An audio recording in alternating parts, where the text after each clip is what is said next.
আজকের যে শিরোনামটি, সেই শিরোনামটি করতে আমি উদ্বুদ্ধ হয়েছি বাংলাদেশের প্রবীণ রাজনীতিবিদ, বীর মুক্তিযোদ্ধা এবং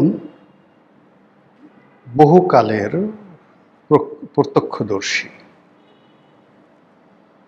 কর্নেল অলি আহমেদ বীর বিক্রম। তিনি সেনাবাহিনীতে তার কর্মজীবন শুরু করেছিলেন, মুক্তিযুদ্ধে অংশগ্রহণ করেছেন, শুধু যেন তেনভাবে নয়, একেবারে ফ্রন্টিয়ার লাইনে। তাই নিয়ে এবং তার যারা লোকজন সবাই বলার চেষ্টা করছেন যে উই রিভোল্ট, আমরা বিদ্রোহ করলাম। এই কথাটি প্রথম বলেছিলেন কর্নেল অলি এবং তিনি তার নিজের মুখে সেটা বলেছেন। তিনি জিয়াউর রহমান সাহেবের খুব ঘনিষ্ঠ ছিলেন এবং জিয়াউর রহমান সাহেব তাকে উস্তাদ ডাকতেন, শিক্ষক ডাকতেন, টিচার। তিনি তার মিলিটারি সেক্রেটারি ছিলেন, মন্ত্রী ছিলেন, সংসদ সদস্য ছিলেন। তিনি বেগম জিয়ার খুবই ঘনিষ্ঠ ছিলেন। বেগম জিয়ার একেবারে দুর্দিনগুলোতে যখন তিনি বলতে গেলে একেবারে মানসিকভাবে ভেঙে পড়েছিলেন, তো সেই সময়টিতে তিনি বেগম জিয়ার খুবই ঘনিষ্ঠ ছিলেন এবং তাকে বুদ্ধি দিয়ে, পরামর্শ দিয়ে দিনের পর দিন তিনি বেগম জিয়াকে সাহায্য করেছেন। তারপর বেগম জিয়া আবার যখন রাজনৈতিক দল করেছেন, রাজনীতিতে এসেছেন, ক্ষমতা লাভ করেছেন, কর্নেল অলিকে তিনি যথেষ্ট মর্যাদা দিয়ে, সম্মান দিয়ে তার দলে রেখেছেন। কর্নেল অলির সাথে মূলত সমস্যা হয়েছে তারেক রহমান সাহেবের হাওয়া ভবনের সঙ্গে। এক। ২ নম্বর সমস্যা হয়েছে যে তার স্ত্রীকে নিয়ে, এবং জামাতের সাথে তার স্ত্রীকে নিয়ে সমস্যা হলো যে ওই সময়টাতে হাওয়া ভবন জনাব তারেক রহমান সাহেব এবং বিএনপি নীতিগতভাবে জামাতকে প্রাধান্য দিত এবং জামাত যা চাইতো সেটাই হতো। তো সেক্ষেত্রে যে চট্টগ্রামের একটি সংসদীয় আসন, সেই সংসদীয় আসনে কর্নেল অলি চাচ্ছিলেন যে তার স্ত্রীকে মনোনয়ন দেওয়া হোক। তো সেখানে তার স্ত্রীকে মনোনয়ন না দিয়ে জামাতকে যখন মনোনয়ন দেওয়া হলো এবং এটা নিয়ে যে একটা বিশ্রী পরিস্থিতি তৈরি হলো, সেই পরিস্থিতির প্রেক্ষিতে তিনি সদল বলে বেরিয়ে এলেন বহু সংখ্যক মন্ত্রীকে নিয়ে। আমার মনে নেই, এখনও বোধ হয় বাংলাদেশের ইতিহাসে এত বড় ক্যাবিনেট যাকে বলা হয় বিপ্লব হয়নি। অসংখ্য এমপি মন্ত্রীদেরকে নিয়ে তিনি এসে এলডিপি করলেন বি চৌধুরী সহ। এবং এই ঘটনার সঙ্গে তার নিঃসন্দেহে দেশি বিদেশি যারা শক্তির ধারক, এটা আপনি সিআইএ বলেন, বলেন, সম্পর্কে যে ছিল না তা নয়। এর কারণ হলো আমাদের দেশের যারা একেবারে রাস্তার লেদু গেদু ধলা, এদের সাথেও সিআইএ বড় বড় কর্তারা দেখা করে। তো সেখানে কর্নেল অলি এত বড় একটা সম্পর্ক, মানে সিদ্ধান্ত নেবেন সরকার থেকে মন্ত্রিত্ব ছেড়ে দিয়ে আরও বেশ কয়েকজন মন্ত্রীকে তিনি সেই ক্যাবিনেট থেকে বের করে এনে ৩০-৪০ জন এমপিদেরকে তিনি পদত্যাগ করতে বাধ্য করলেন বা ইনফ্লুয়েন্স করলেন। এটা সহজ ব্যাপার ছিল না। বাংলাদেশে একবারই হয়েছে, ভবিষ্যতে আর হবে না, এটা কর্নেল অলি করেছেন। তো সেই কর্নেল অলি এলডিপির এই কাজ করতে গিয়ে তার বিএনপির সঙ্গে কথা হয়েছে, অনেক নেতাদের সঙ্গে কথা হয়েছে গোপনে। এই কাজ করতে গিয়ে তার আওয়ামী লীগের তৎকালীন যারা নেতা ছিলেন তাদের কাছ থেকে তিনি নিঃসন্দেহে একটা আশ্বাস পেয়েছিলেন যে আপনি যা কিছু করবেন আমরা আছি, যদি আমরা আগামীতে ক্ষমতায় আসি এটা ভালো, অথবা এই পার্লামেন্টে আপনি যদি বিদ্রোহ করতে চান আমরা আপনাকে সমর্থন দেব। এরকম নানা রকম, আপনি যদি প্রধানমন্ত্রী হতে চান আপনাকে দরকার হলে প্রধানমন্ত্রী বানাবো। শেখ হাসিনা এই ধরনের কথাবার্তা বলতে পারেন। ফলে এই কথাগুলো বলার অর্থ যে একটি মানুষ সামরিক বাহিনীতে যোগদান করার পর তিনি দীর্ঘদিন বাহিনীতে ছিলেন, বাইরে ছিলেন, রাজনীতি করেছেন, দলের ভিতরে থেকেছেন, দলের বাইরে থেকেছেন। এখন আবার তারেক রহমান সাহেব যখন ক্ষমতায় এসছেন তাকে সরাসরি চ্যালেঞ্জ জানিয়ে তার এককালীন শত্রু, ঘোরতর শত্রু জামাতের সঙ্গে তিনি মিত্রতা করেছেন। ফলে he is not a normal man. আমি আবার বলি, সে কোনো সাধারণ ব্যক্তি নয়, অসাধারণ ব্যক্তি।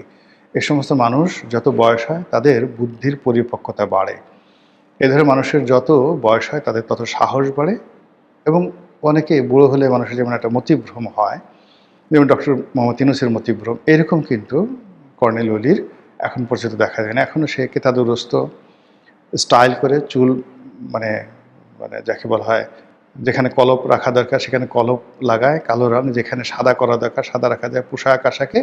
মানে তার বয়স যে প্রায় 85-86 বছর বা 87 বছর, এটা দেখে একটা মনে হবে না। তার কণ্ঠ ঠিক ওইরকম আছে।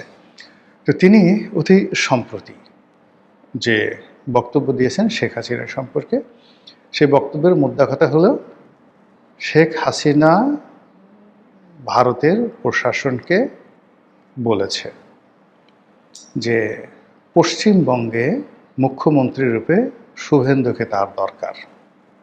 বোঝার চেষ্টা করুন। তাহলে ভারতে যেটা গণতান্ত্রিক বিধি ব্যবস্থা রয়েছে সেখানে সবাই যে যার গণতান্ত্রিক অধিকার প্রয়োগ করে জয়লাভ করে আসে। ইলেকশন ইঞ্জিনিয়ারিং এখনও ভারতে কল্পনা করা যায় না, কিন্তু এই পশ্চিমবঙ্গে ইলেকশন ইঞ্জিনিয়ারিং হয়েছে শেখ হাসিনার পরামর্শে। এখন শেখ হাসিনা এই পরামর্শ কাকে দিয়েছেন? নরেন্দ্র মোদী, অমিত শাহকে। তাহলে বুঝুন দিল্লির উপরে শেখ হাসিনার কতটা প্রভাব। এটা আমি তো বললাম যে এই যে এত লম্বা কথা বললাম কর্নেল ওলি সম্পর্কে, এটা পাগলের প্রলাপ নয়। তো শেখ হাসিনা দিল্লিকে বলেছে যে পশ্চিমবঙ্গের ক্ষমতায় তার শুভেন্দুকে দরকার। দ্বিতীয়ত হলো শুভেন্দু তো নর্মাল ভোটে পাশ করবে না। এখন এই ভোটগুলো করার জন্য ইলেকশন ইঞ্জিনিয়ারিং লাগবে। এখন ভারত তো এই ধরনের ইলেকশন ইঞ্জিনিয়ারিংয়ে এক্সপার্ট নয়। তাহলে কি হলো? শেখ হাসিনার যে সমস্ত লোকজন বাংলাদেশ থেকে এখন ভারতে আছেন, দিল্লিতে আছেন, কলকাতাতে আছেন, তাদের সঙ্গে ভারতের প্রশাসনের একটা সমঝোতা হয়েছে এবং সেই সমঝোতার ভিত্তিতে ইলেকশন ইঞ্জিনিয়ারিং করে তারপরে সেই পশ্চিমবঙ্গের শুভেন্দুকে ক্ষমতা আনা হয়েছে। এটা কর্নেল ওলি বলেছেন। আমি ধরে নিলাম এটা সত্য। যদি সত্য হয় তাহলে পশ্চিমবঙ্গে শুভেন্দু নয়, মানে শেখ হাসিনা আসলে পশ্চিমবঙ্গের এখন গভর্নর, মানে যাকে বলা হয় নরেন্দ্র মোদীর প্রতিনিধি। শেখ হাসিনা যেভাবে বলবেন শুভেন্দু সেভাবেই চলবেন। আর পুরো কলকাতা, পশ্চিমবঙ্গ, শিলিগুড়ি, আসাম, এই পুরো এলাকা এখন শেখ হাসিনার একক কর্তৃত্বে চলবে, যদি কর্নেল ওলির এই বক্তব্য আপনি সত্য হিসাবে ধরেন। এবং ইতিমধ্যে দেখবেন যে শুভেন্দু ক্ষমতায় আসার সঙ্গে সঙ্গে বাংলাদেশ এবং ভারতের সম্পর্কটা সেই ইউনূস জমানার চাইতেও খারাপ হয়ে গেছে। চীনের সঙ্গে সম্পর্ক করার জন্য বাংলাদেশ পাগল হয়ে গেছে। আমেরিকার গ্রিন সিগন্যাল চাচ্ছে। আর অন্যদিকে সীমান্তে বেশ কয়েকটি হত্যাকাণ্ড ঘটে গেছে গত কয়েকদিনে পর পর। এর বাইরে শুভেন্দু সরকার, মানে পশ্চিমবঙ্গ সরকার ঘোষণা দিয়েছে যে সীমান্তে কাঁটাতারের বেড়া নির্মাণ হবে এবং বিভিন্ন জায়গাতে এই কাঁটাতারের বেড়া পাহারা দেওয়ার জন্য যে জমি দরকার সেই জমি পশ্চিমবঙ্গ সরকার বিএসএফকে দিবে, যেন তারা অসংখ্য ঘাঁটি এবং চৌকি তৈরি করতে পারে এবং সরাসরি সীমান্তে অনুপ্রবেশ বন্ধ করতে পারে। বাংলাদেশের পক্ষ থেকে বলা হয়েছে বাঙালি কাঁটাতারের বেড়াকে ভয় করে না। এটি খুবই হাস্যকর একটা কথা বলা হয়েছে। বাঙালি কাঁটাতারের বেড়াকে ভয় করে না। তো একজন, এই গল্পটা এরকম যে খুব কমন গল্প, সবাই জানে। সে বলছে যে একজন লোক বলছে তোকে একটা থাপ্পড় দেব। তো প্রতিপক্ষ বলছে যে আপনি থাপ্পড় দেবেন, আমি কি তার জন্য অপেক্ষা করব? আপনি কি বসে থাকবো? তো বলে যে তুই কি করবি? তো বলে যে আমি দৌড় দেব, আমি দৌড় দিয়ে পালিয়ে যাবো যেন আপনি থাপ্পড় দিতে না পারেন। তো এইরকম বাঙালির যে বীরত্ব, সেই বীরত্ব নিয়ে নানা রকম ব্যঙ্গ কৌতুক আছে এবং সেই ব্যঙ্গ কৌতুকের সাথে বাঙালি কাঁটা তারের বেড়াকে ভয় করে না। বাঙালি কাঁটা তারের বেড়া উপড়ে ফেলতে জানে। বাঙালি ওই কাঁটাতারের বেড়ার নিচ দিয়ে সুড়ঙ্গ করে চলে যেতে পারে। বাঙালি শিশুরা ওই কাঁটাতারের বেড়া অতিক্রম করতে গিয়ে কাঁটাতারের বেড়ার সাথে আটকে যেতে পারে এবং বিএসএফের গুলিতে প্রাণ হারাতে পারে। এছাড়া বাঙালি কাঁটাতারের বেড়াকে ভয় করে না, এর কি কি ব্যাখ্যা হতে পারে? যারা দিতে পারেন তারা দিয়ে দিন, আমি এটাই দিলাম আর কি। এই কথা সরকারের পক্ষ থেকে বলা হচ্ছে। সরকার আরও দায়িত্বশীল মন্ত্রী, স্বরাষ্ট্রমন্ত্রী, যিনি এই মুহূর্তে কায়েদে আজম, সরকারের কায়েদে আজম, প্রধান ব্যক্তি। তো সেই কায়েদে আজম তিনি বলছেন যে ভারত তার সীমান্তে বেড়া নির্মাণ করবে, কাঁটাতারে বেড়া দিবে, এটা তাদের অভ্যন্তরীণ বিষয়, এটি না আমাদের বলার কি আছে। কথা কিন্তু সত্য। ভারত কাঁটাতারে বেড়া নির্মাণ করবে, তাতে আমাদের কি? আপনার বাড়িতে আপনি দেয়াল তুলবেন, আপনাদের কি? আপনি প্রশ্ন করতে পারেন যে আমরা তার জবাবে দেয়াল তুলব কিনা, এটা হলো প্রশ্ন। তো এইভাবে দেখুন সীমান্ত নিয়ে বাকবিতণ্ডা চলছে, কথাবার্তা চলছে। সরকারের একজন উপদেষ্টা বলেছেন যে আগে যেভাবে শেখ হাসিনার জমানাতে গুলি করে লোক মারা হতো, ওটা এখন আর সম্ভব হবে না। যদি এই ধরনের কাজ দিল্লি করে বা ভারত করে, অর্থাৎ গুলাগুলি করে লোক মারে, বাংলাদেশ বসে থাকবে না। ভালো কথা, ভারত 3 জনকে মেরে ফেলেছে, এখন বাংলাদেশ বসে বসে কয়জনকে মেরেছে বা কীভাবে বসে থেকেছে বা দৌড় দিয়েছে, এ কথা তো আমরা জানতে চাই। আদারওয়াইজ এই ধরনের কথাবার্তাগুলো একবারই বলেছে, কিন্তু দ্বিতীয়বার এই কথাগুলো আর বললে মানুষজন বিশ্বাস করবে না। ইট মিনস ভারতের সঙ্গে বাংলাদেশের যে সম্পর্কটা আশা করা হয়েছিল নতুন সরকারের জমানাতে, সেটা হচ্ছে না। দ্বিতীয়ত, এটা বুমেরাং হয়ে গেছে ইনু জমানার সাইডে। তৃতীয়ত, যে বর্তমান সরকারকে ক্ষমতা আনার জন্য দিল্লির পক্ষ থেকে, রয়ের পক্ষ থেকে একটা মাস্টার প্ল্যান ছিল। এই ধরনের যে কথাবার্তা ছিল, এটি হয় মিথ্যা, তাহলে এক ধরনের প্রতিক্রিয়া হবে, আর যদি সত্য হয়ে থাকে তাহলে দিল্লি এবং রয়ের কথা যদি সরকার না শুনে, তাহলে সেক্ষেত্রে সরকার, দিল্লির সরকার বর্তমান বাংলাদেশ সরকারের উপরে কী কী নেতিবাচক শক্তি তারা প্রয়োগ করতে পারে, সফট পাওয়ার প্রয়োগ করতে পারে, এটা নিয়ে আতঙ্কিত হওয়ার যথেষ্ট কারণ আছে।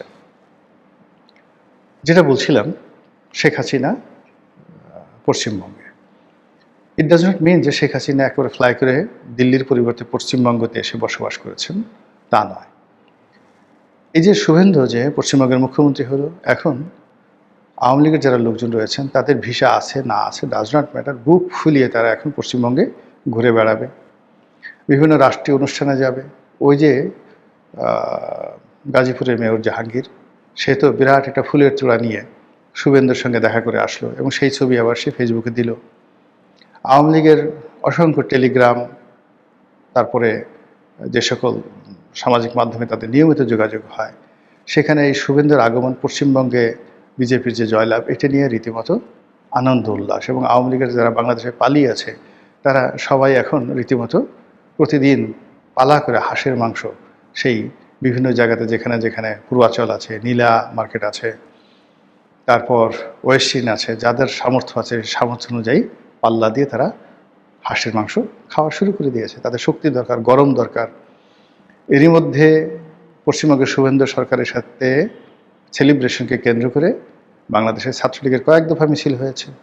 ছাত্রলীগের কমিটিগুলো নতুন করে গঠিত হচ্ছে, একটার পর একটা কমিটি দিচ্ছে।